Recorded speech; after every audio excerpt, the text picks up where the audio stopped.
Assalamualaikum warahmatullahi wabarakatuh. Selamat datang di channel kami Kreatif Nada Suka. Kali ini kami akan memberikan tutorial tentang cara membuat analisa usaha.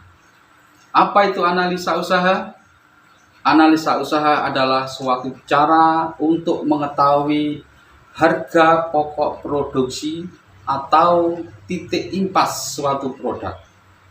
Nah, dengan mengetahui harga pokok produksi, dengan mengetahui titik impas, maka kita akan bisa menentukan berapa produk kita jual, berapa harganya. Maka di situ kita akan mengacu kepada titik impas tersebut. Kalau kita menjual harga di bawah titik impas, tentunya sudah dipastikan di situ kita akan rugi. Maka dari itu, bagi teman-teman pengusaha semuanya, kita harus tahu berapa titik impas, berapa harga pokok produksi dari produk kita. Untuk itu, marilah kita belajar bersama-sama untuk membuat suatu analisa usaha. Semoga ke depan kita menjadi pengusaha yang sukses dan tidak merugi.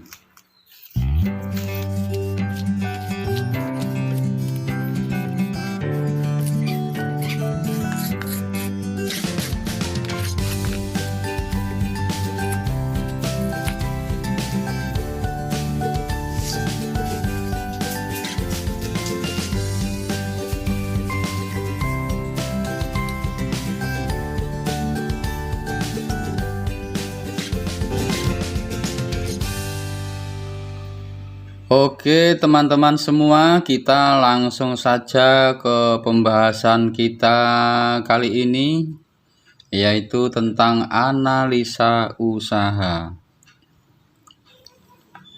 Analisa usaha adalah suatu cara untuk mengetahui harga pokok produksi atau HPP, sehingga bisa menentukan harga jual suatu produk.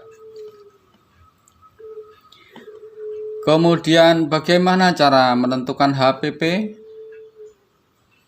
atau harga pokok produksi? Yaitu dengan cara kita menghitung total modal usaha yang kita pakai untuk produksi, kemudian kita bagi dengan hasil produksi. Ya, langsung saja kali ini kita ke pembahasan, yaitu analisa usaha krecek singkong atau balung kuat, atau ada juga yang memberi nama balung kuwuk dan lain-lain. Karena jenis camilan ini di berbagai daerah mempunyai nama masing-masing. Oke, untuk kali ini kita membuat analisa usaha untuk krecek singkong. Yang perlu kita ketahui yang pertama yaitu modal usaha atau modal dari bahan yang habis pakai. Di situ yang kita pakai yang pertama adalah bahan utama, yaitu singkong. Singkong di sini kita menggunakan bahan 50 kg singkong dengan harga satuan Rp4.000 per kilogram. Ketemu total biaya untuk singkong adalah Rp200.000. Selanjutnya yang kedua adalah minyak goreng. Di sini kita menggunakan minyak goreng 12 liter dengan harga satuan Rp15.000 per liter. Ketemu total biaya Rp180.000. Selanjutnya yang ketiga, kita menggunakan gula pasir sebanyak 4 kg dengan harga Rp13.000 per kilogram. Total biaya untuk gula pasir Rp52.000. Dan yang keempat, garam. Kita menggunakan garam yodium sebanyak 1 bungkus kecil 250 gram. Harganya Rp2.500. Total biaya Rp2.500. Kemudian yang kelima, gas. Kita menggunakan gas sebanyak 3 tabung. Sebanyak 3 tabung gas ukuran 3 kg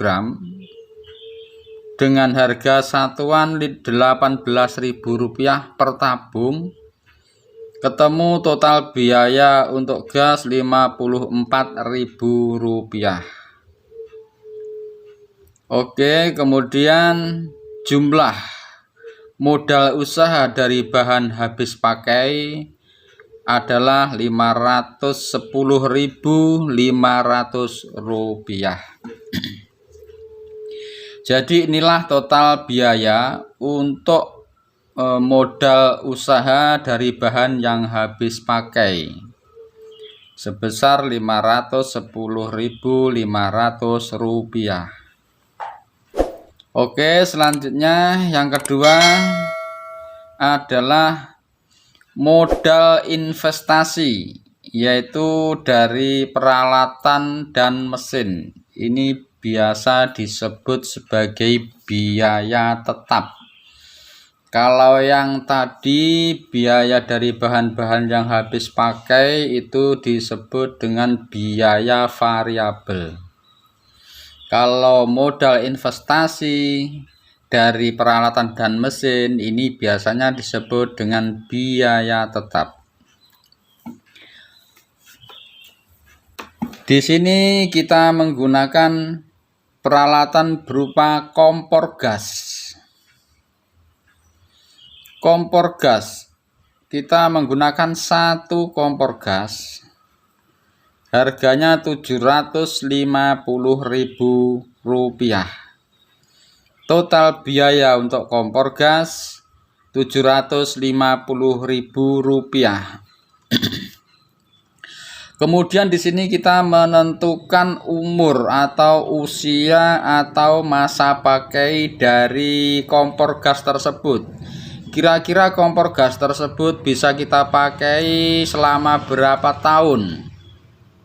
Jadi kita cari tahu, kita perkirakan berapa tahun kompor gas tersebut bisa dipakai. Sehingga di sini kita nanti bisa menentukan nilai penyusutan daripada kompor gas tersebut. Misalnya dari kompor gas tersebut kita perkirakan umurnya 4 tahun. Nah, 4 tahun atau 1460 hari.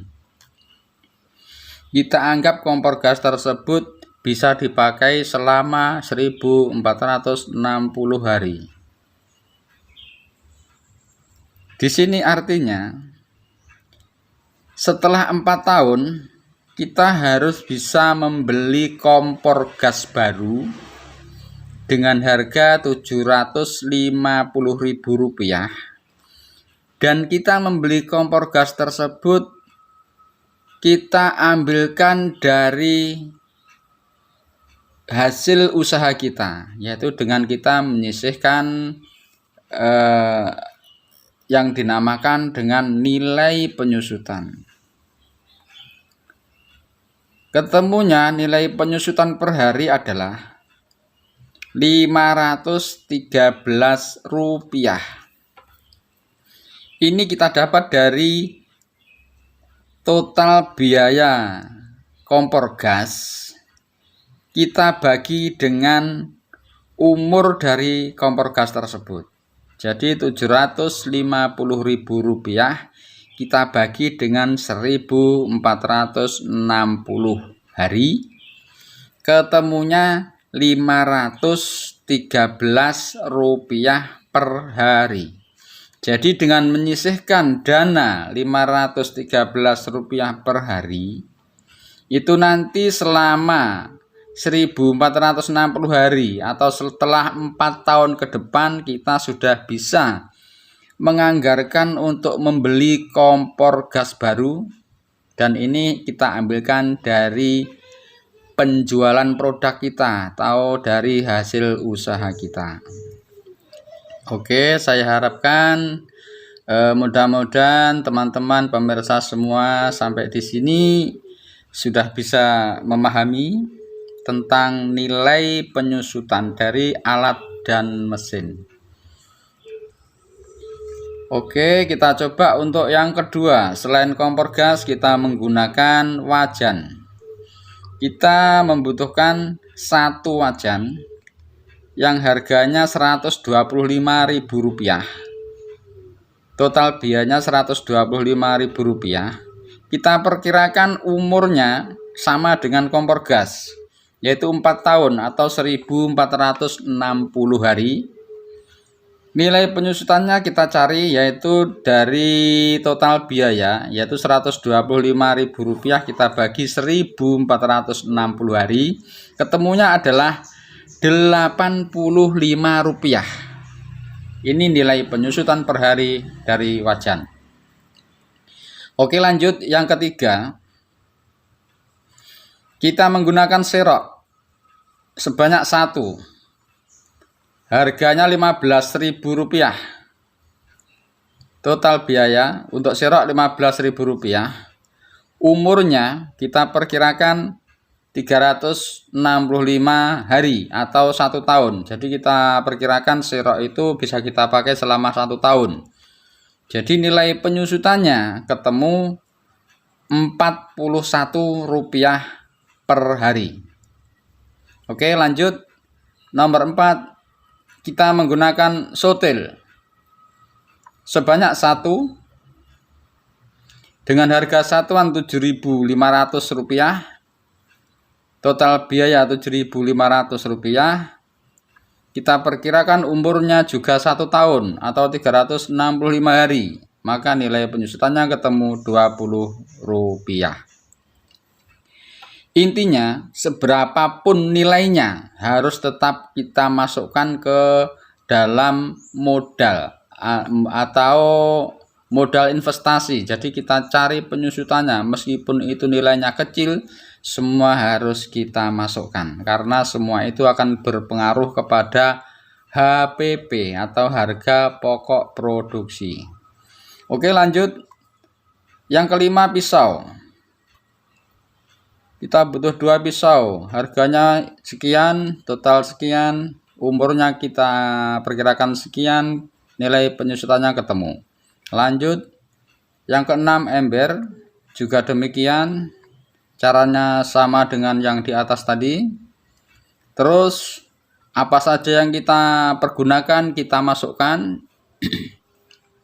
Jadi di sini bukan harga mati. Ini harus menyesuaikan dengan kondisi teman-teman semua. Apa saja alat yang dipakai, semuanya dihitung nilai penyusutannya, semua dimasukkan. Kalau yang di sini tidak ada beberapa item yang tidak dipakai, tidak perlu dimasukkan. Jadi bisa ditambah dan bisa dikurangi sesuai dengan kondisi di tempat produksi teman-teman semuanya. Oke, lanjut. Sehingga ketemu total dari jumlah modal investasi keseluruhan yaitu Rp1.185.500. Modal investasi dengan total sekian ini, kita menemukan nilai penyusutan per hari yaitu Rp925. Jadi sudah dapat kita gunakan sebagai patokan dari modal investasi, yaitu peralatan dan mesin yang kita pakai di sini. Nilai penyusutannya adalah sebesar Rp935. Oke, lanjut. Selain yang kedua modal di atas tadi, yang juga perlu kita pertimbangkan adalah yang ketiga, tenaga kerja. Kita juga menggunakan tenaga kerja. Di sini kita memakai 4 tenaga kerja dengan upah di tempat kami Rp40.000 per orang. Kita menggunakan 4 orang, jadi total biaya untuk tenaga kerja sejumlah Rp160.000. Selain tenaga kerja, kita juga menggunakan listrik. Kita anggarkan sehari Rp4.000. Oke, dan yang selanjutnya adalah pemasaran. Ini juga perlu kita perhitungkan karena dalam pemasaran ini kalau kita online tentunya kita juga memerlukan pulsa dan lain-lain. Kalau kita offline kita mungkin memerlukan bensin atau kita butuh brosur dan lain-lain, maka kita anggarkan per hari Rp30.000. Oke, langkah selanjutnya adalah sebagai berikut. Setelah kita ketahui biaya usaha sebesar Rp510.500, kemudian penyusutan alat dan mesin tadi sudah kita ketahui Rp935, tenaga kerja Rp160.000, listriknya Rp4.000, kemudian untuk pemasaran kita anggarkan Rp30.000. Kemudian kita total sejumlah Rp705.435. Oke, selanjutnya adalah kita ketahui bahwa dari 50 kg bahan tadi, setelah kita olah, kita produksi ternyata menghasilkan 20 kg keripik, atau di sini kita namakan krecek singkong. Jadi dari 50 kg bahan yang kita olah menghasilkan 20 kg produk. Selanjutnya kita menentukan HPP atau harga pokok produksi atau titik impas dari krecek singkong tersebut.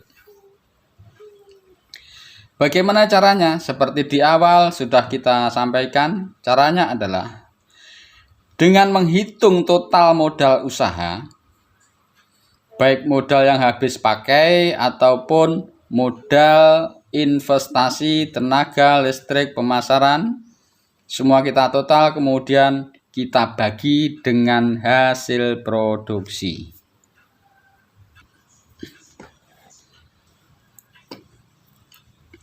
Oke, selanjutnya mari kita hitung bersama-sama harga pokok produksi atau titik impas atau HPP dari krecek singkong. Sudah kita ketahui total modal usaha adalah ini tadi sebesar Rp705.435 dibagi dengan hasil produksi 20 kg. Jadi 705.435 dibagi 20 sama dengan 35.271.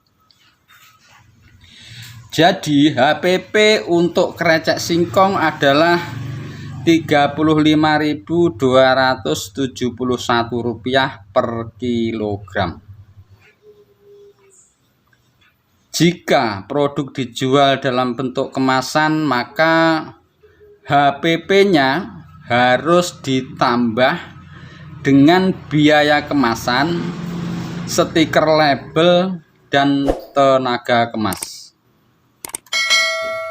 Oke, selanjutnya coba kita hitung bersama-sama. Misalnya HPP produk curah itu Rp35.271 per kilogram. Jika kita jual dalam bentuk kemasan dengan neto 200 gram, maka HPP-nya adalah sebagai berikut. Yang pertama diketahui 200 gram itu sama dengan 1/5 kilogram. Kita ketahui harga produk 35.271.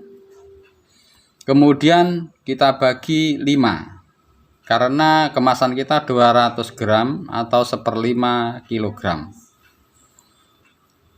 Ketemunya Rp7.054 per 200 gram atau per bungkus, karena per bungkusnya netonya adalah 200 gram. Selanjutnya biaya plastik kemasan per bungkus itu kita anggarkan Rp1.000. Kemudian biaya stiker label Rp300 per biji. Kemudian upah tenaga kemas Rp200 per bungkus. Maka ketemu jumlah dari biaya plastik kemasan ditambah biaya stiker label ditambah upah tenaga kemas adalah Rp1.500. Jadi HPP krecek singkong dalam kemasan 200 gram adalah Rp7.054 ditambah Rp1.500 sama dengan Rp8.554 per bungkus.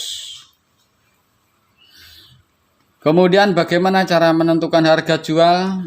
Nah, di sini untuk menentukan harga jual kita harus di atas HPP, karena kalau kita menjual produk kita di bawah harga pokok produksi, sudah pasti kita akan gulung tikar. Dan kalau kita jual sama dengan HPP, maka kita dinamakan sambatan. Begitu teman-teman, jadi kita harus bisa menjual produk kita di atas harga pokok produksi. Berapa besarnya? Nah, di situ kita bisa menentukan besaran harga jual itu dari mempertimbangkan sasaran pasarnya. Jika sasaran pasar kita di kelas menengah ke bawah, maka sebaiknya jangan terlalu tinggi di dalam mengambil keuntungan, karena kalau terlalu tinggi maka resikonya produk kita tidak laku terjual. Jadi di situ resikonya kita juga akan merugi. Dan kemudian jika sasaran pasar kita di kelas menengah ke atas, misalnya produk kita masuk di restoran-restoran besar, di hotel-hotel, di maskapai, maka produk kita itu bisa kita jual dengan harga berlipat, 2 kali lipat, bahkan bisa lebih. Jadi untuk menentukan harga jual ini kita yang jelas harus menyesuaikan dengan pasar kita.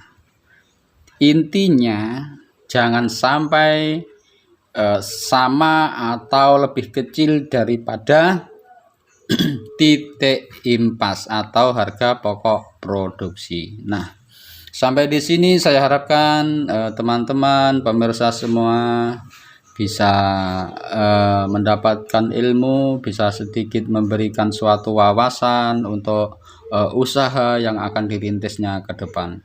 Dan kami mohon kepada para senior yang sudah lebih mengerti, lebih tahu tentang analisa usaha, kami mohon masukan dan bimbingannya. Semoga ke depan kami bisa lebih baik, dan semoga apa yang kami sampaikan ini bisa bermanfaat. Jika ada kesalahan dan kekurangan, kami mohon maaf yang sebesar-besarnya. Saya akhiri, wassalamualaikum warahmatullahi wabarakatuh.